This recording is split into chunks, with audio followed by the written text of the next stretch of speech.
It started with small things. The kind of things you could excuse if you really wanted to. Madison used to leave her phone face up on the table, barely paying attention to it, but now it was always clutched in her hand or tucked away in her pocket. The screen was suddenly locked with a new passcode, and notifications were silenced. Late nights became more frequent, and the excuses grew more elaborate. Work meetings, gym sessions, girls' nights, always justifiable, always perfectly reasonable. At first, I told myself I was being paranoid. I had no proof, just an unshakable gut feeling. That deep, gnawing sensation that something was off. The kind of feeling every man fears, but most of us try to push away. But paranoia fades. Patterns don't. Then, one night, everything fell into place. Madison had left her phone on the kitchen counter while she showered, the screen lighting up with a single message. One that shattered every illusion I had left. I miss you. When can I see you again? It wasn't just the words. It was the sender. Emily. I felt my entire body tense, my mind racing to keep up with what I was seeing. Emily. My ex. The one woman who had left scars so deep, I thought they'd never heal. The one Madison knew had broken me in ways I barely admitted to myself. Madison had hated Emily. Or at least, that's what she always claimed. She had mocked her, dismissed her, swore she couldn't stand the woman. And, most of all, Madison had spent years insisting she was only into women, adamantly denying ever having feelings for a man before me.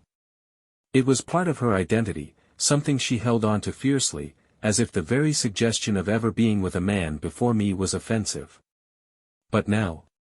That message, those 5 words, told a different story. One filled with secrets, deception, and a betrayal so deep it made my head spin. I should have put the phone down. Should have walked away. Instead, I scrolled. And what I found crushed me. Months of messages, hidden in a private folder, revealed the truth.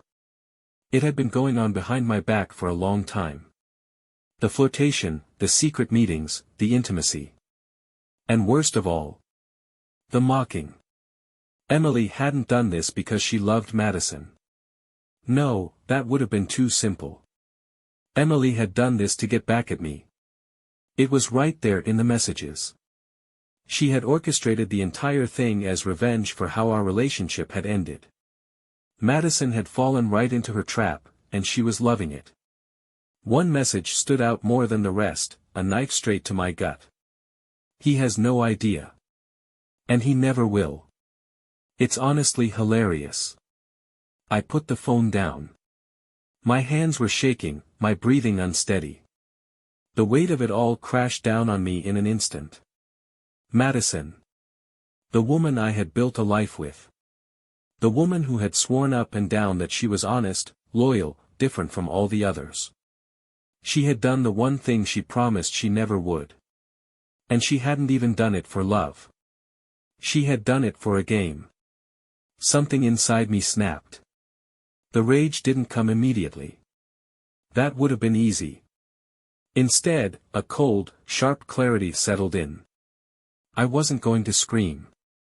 I wasn't going to throw things. That's what they expected.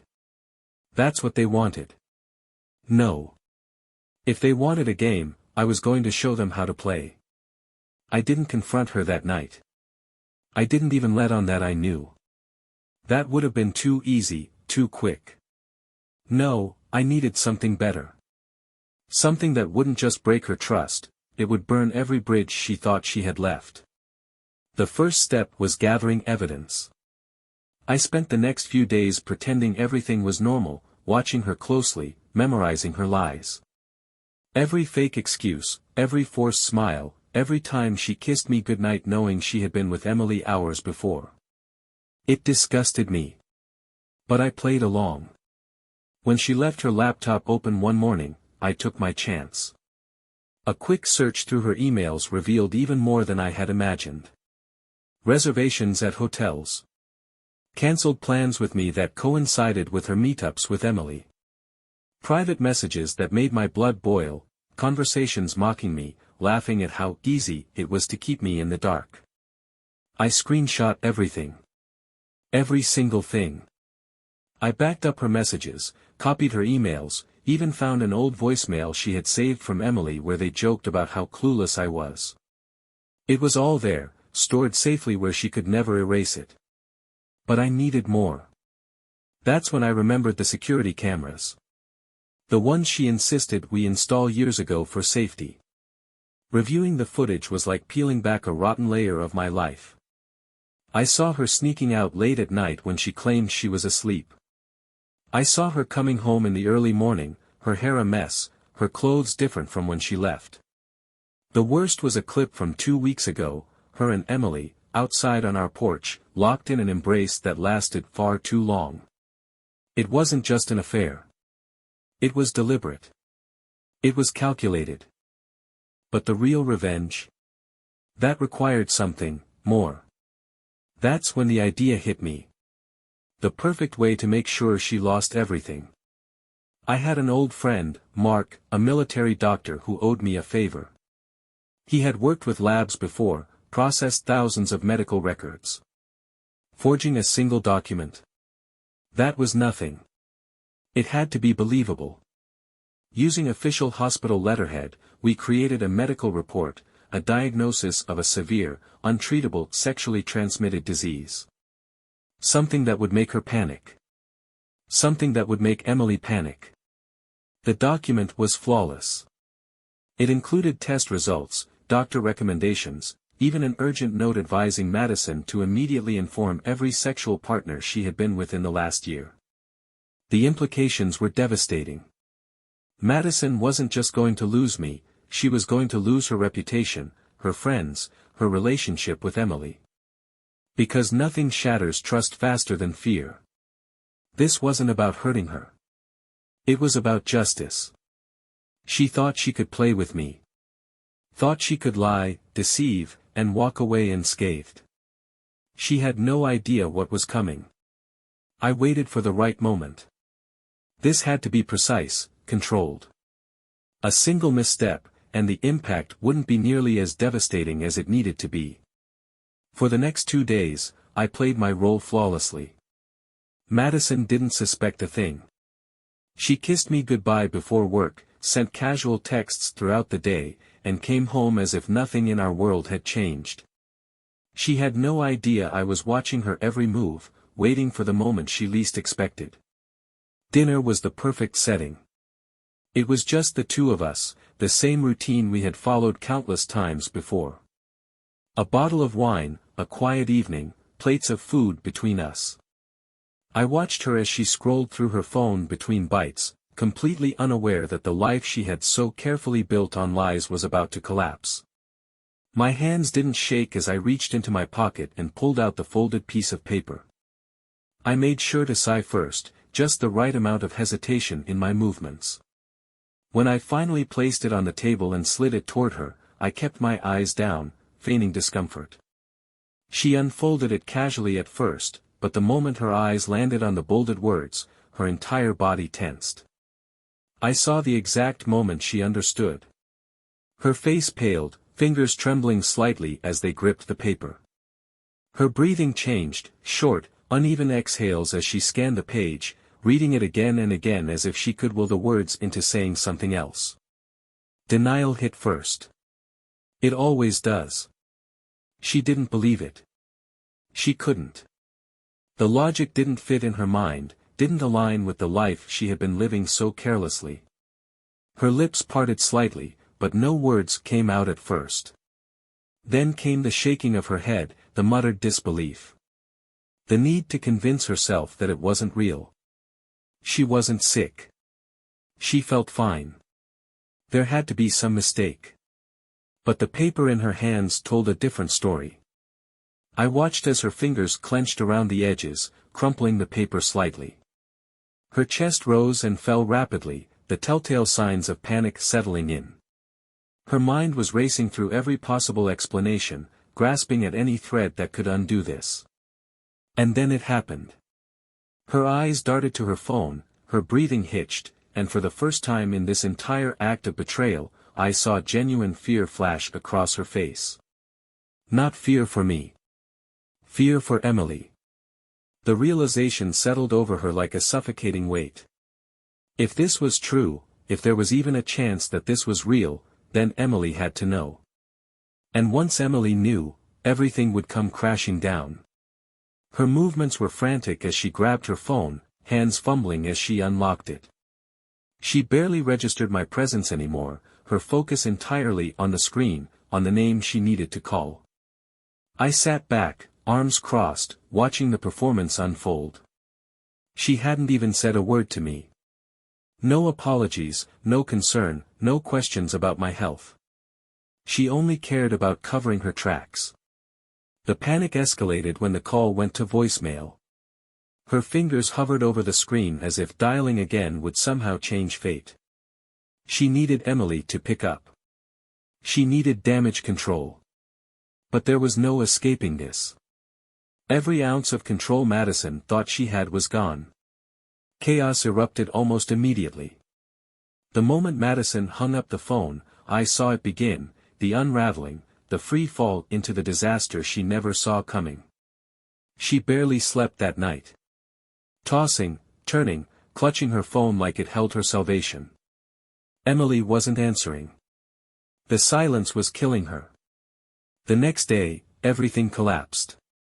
Emily finally called back, but it wasn't a conversation. It was an explosion. A screaming match that echoed through the walls, filled with accusations, fury, and absolute betrayal. Madison swore she didn't know, swore there was no way this could be true, but Emily wasn't listening. Emily didn't care about her pleas. She only cared about herself. Because if it was true, if there was even the slightest chance that Madison had given her something, then this wasn't just cheating anymore. This was ruin. Madison sobbed, tried to fix it, tried to explain that she had only been with Emily, that I must have gotten it somewhere else. But the panic in her voice told the real story. She didn't know what was true anymore. And the doubt was poison. It infected Emily's mind, sent her spiraling into paranoia, anger, disgust. It only took one day for Emily to snap. That night, she annihilated Madison in the most public way possible. A long, vicious social media post that spread like wildfire. She wrote about how she had been deceived by a toxic, cheating snake. How she had trusted someone who turned out to be a liar, a manipulator, a selfish coward. She hinted at health concerns without naming specifics, just enough to make people wonder. Just enough to make them fear. The comments were brutal. Some defended Madison, but most turned against her. People love drama, love a scandal. And Emily? She made sure to spin the story so that Madison was the villain. And suddenly, everyone knew. Madison's friends stopped answering her texts. Her co-workers, the ones she used to gossip with, whispered behind her back. I heard them, the murmurs at the coffee shop, the exchanged glances at the grocery store. It wasn't just about the cheating. It was about the risk. The recklessness. The fear that maybe, just maybe, she had put others in danger. People avoid what they don't understand. And right now? Madison was a walking question mark. Even our landlord heard the rumors. The next week, he casually mentioned that some tenants had raised concerns about health issues. That maybe it was best if she found another place to live. Everything she built. Gone. And that's when she came crawling back. I watched her shatter, piece by piece. The defiance, the arrogance, the self-righteousness that had fueled her betrayal had vanished. In its place was desperation. She cried, swore she had made a mistake, that she had been confused.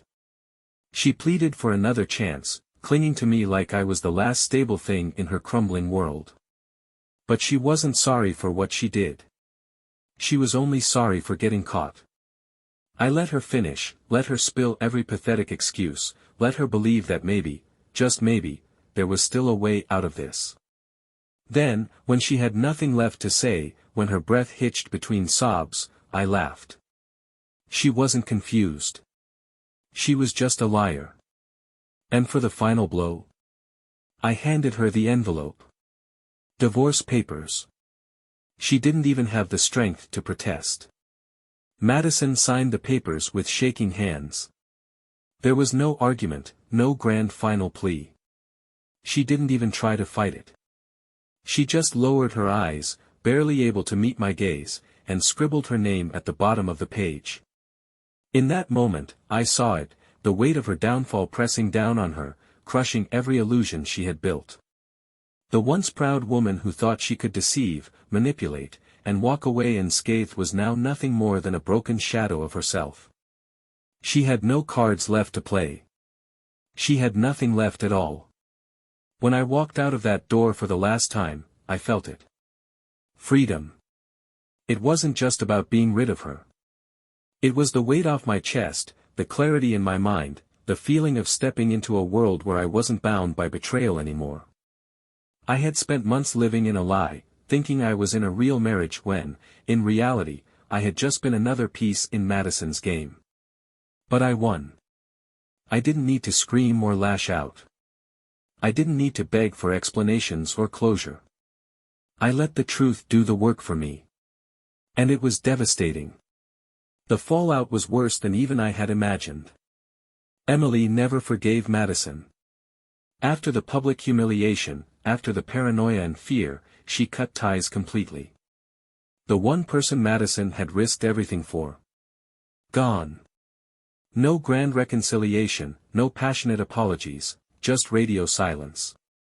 The whispers didn't stop. People moved on, sure, but Madison's name lingered in conversations, always attached to scandal and deceit. Her friends drifted away. Her job situation became uncertain. Every social event she once thrived in became an awkward, unbearable nightmare. And Emily? She lost too. She had played her own game, thinking she could use Madison to get back at me, thinking she could come out on top. But the moment she aired her grievances online, she became part of the mess. People questioned her judgment, her choices. The same people who pitted her started wondering if she wasn't just as bad. She tried to move on, to erase the past, but the internet doesn't forget. Her own words haunted her. They both thought they could manipulate their way through life. But lies catch up. They always do. As for me, I didn't just move on, I thrived. I reclaimed my space, my home, my life. The air in my house felt cleaner without her in it. The silence that once would have felt empty now felt peaceful. There was no lingering bitterness. No regrets. Just clarity. Because in the end, I didn't need to destroy Madison or Emily. I just needed to step back and let the truth destroy them for me.